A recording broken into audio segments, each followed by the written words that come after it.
I've got a story that I've been sitting on for a while now. It's about my time working the late night shift at Walmart. I was a college student, and the late night shift fit perfectly with my schedule. I mostly restocked shelves, cleaned up, and occasionally manned the checkout for the few customers who wandered in late at night. One night, a man came in. He was tall, thin, and had a wild look in his eyes. He walked around the store picking up random items and examining them closely before putting them back. He did this for hours, never buying anything. I was a little creeped out, but I figured he was just killing time, or maybe he was a little off. I kept my distance and continued with my work. This became a routine. He'd come in, wander around, and leave without buying anything. I got used to his presence, even found it a bit comforting. It was like we were two nocturnal creatures living in our own little world. One night he came in, but he wasn't alone. A woman was with him. She looked terrified. He had a tight grip on her arm, and she kept looking around as if searching for a way out. I felt a chill run down my spine. Something was wrong. I wanted to help her, but I didn't know how. I decided to call the police. While I was on the phone, the man noticed me. He let go of the woman and started walking towards me. I was terrified. I told the operator what was happening, and they told me to stay on the line and that help was on the way. The man reached the counter and just stared at me. His eyes were cold, emotionless. He didn't say a word. He just stood there, staring until the sound of sirens filled the air. He turned around and bolted, leaving the woman behind. The police arrived and took the woman into their care. They thanked me for calling them and told me I'd probably saved her life. The next day I was called into the manager's office. They had reviewed the CCTV footage and saw that I had been on the phone while on duty, which was against company policy. I was fired on the spot. I was shocked. I had saved a woman's life and I was being punished for it. I tried to explain, but they wouldn't listen. I left feeling a mix of anger and disbelief, but as I was leaving, I saw the woman from the night before. She was waiting for me in the parking lot. She thanked me for what I did and told me she was the owner of a local bookstore. She offered me a job, saying she could use someone with my bravery and quick thinking. So I got fired from Walmart, but I ended up with a better job and the satisfaction of knowing I helped someone in need. So always trust your gut. You never know whose life you might be saving. I'm a night owl, always have been. I prefer doing my shopping late at night when the stores are less crowded. One night, around 2 a.m., I found myself wandering the aisles of my local Walmart, picking up essentials and enjoying the quiet. There was a young man restocking the shelves. He looked to be in his early 20s, headphones in, quietly humming to a tune I couldn't hear. I'd seen him a few times on my late-night shopping trips. He always seemed engrossed in his work, but he'd always pause and give me a friendly nod when I passed by. This particular night, as I was browsing the cereal aisle, I noticed a man standing a few feet away. He was tall, with a scruffy beard and a hat pulled low over his eyes. He was staring at me, his gaze intense and unblinking. I felt a chill run down my spine. I quickly moved to another aisle, but I could feel his eyes on me. I decided to leave, feeling uneasy. As I was heading towards the checkout, I saw him again. He was blocking the exit, just standing there, staring at me. I was terrified. I looked around for the young man who was restocking the shelves, but he was nowhere to be found. I was alone in the store with this creepy man. Just as I was about to dial 911, the lights went out. I was plunged into darkness, my heart pounding in my chest. I heard footsteps approaching, growing louder with each passing second. Then suddenly, the lights came back on. The man was gone. In his place, the young Walmart employee stood holding a baseball bat. He looked at me, concern in his eyes. "Are you okay, ma'am?"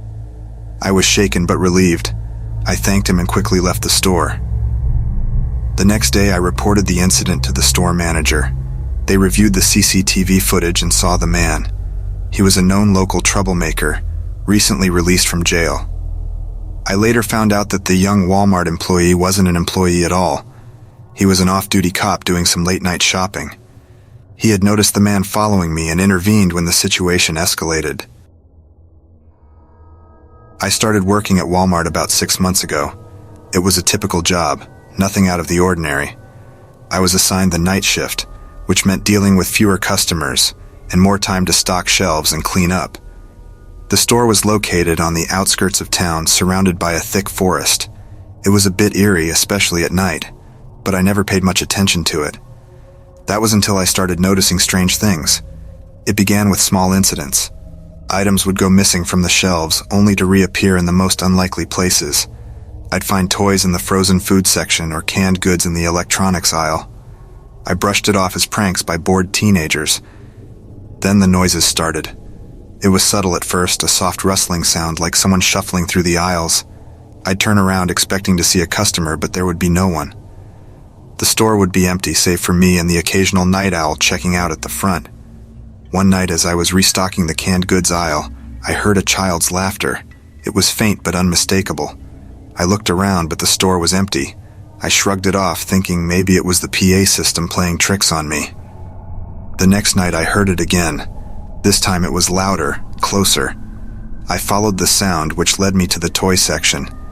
The aisle was a mess, toys scattered everywhere.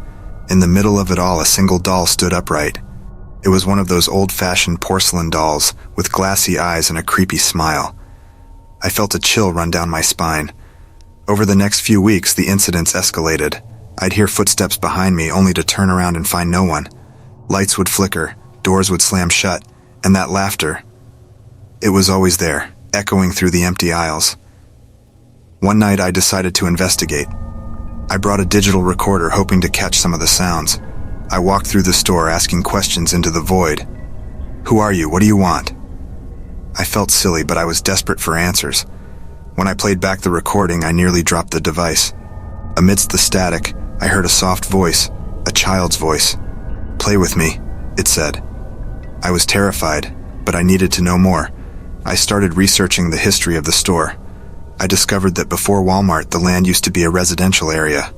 There was a fire, a big one, that claimed several houses and lives, including a young girl named Emily. The pieces started to fall into place. The laughter, the toys, the voice on the recording. It was Emily. She was the one haunting the store. I decided to reach out to her. The next night I stood in the toy aisle, the doll in front of me. "Emily," I said, "I know you're here. I want to help you. Can you tell me what happened?" The air grew cold. A soft giggle echoed through the aisle. Then the doll's head slowly turned towards me. I nearly screamed. "Fire," it said in a soft whisper. It was so hot, I couldn't get out. I felt a wave of sadness. Emily was trapped here, reliving her last moments over and over again. I knew I had to help her. I reached out to a local paranormal investigator. He suggested conducting a cleansing ritual to help Emily cross over. I agreed. The ritual was conducted in the toy aisle, right where I had found the doll. We lit candles, said prayers, and asked Emily to move towards the light. The air grew heavy, and a strong wind blew through the aisle, knocking over the candles. Then just as suddenly it stopped. The store was silent. That night, for the first time in weeks, I didn't hear the laughter. The store felt peaceful. I knew Emily had crossed over. The next day, I was called into the manager's office. He looked serious. "We reviewed the CCTV footage," he said. "We saw what you did last night." My heart sank. I was sure I was going to be fired, but then he did something unexpected. He thanked me.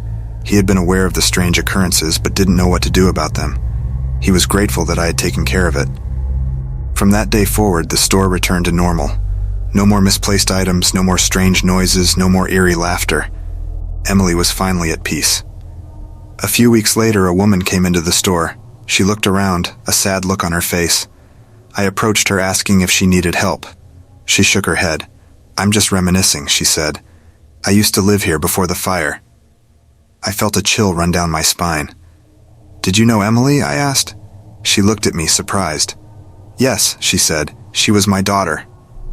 I told her about Emily, about the haunting, and about the ritual.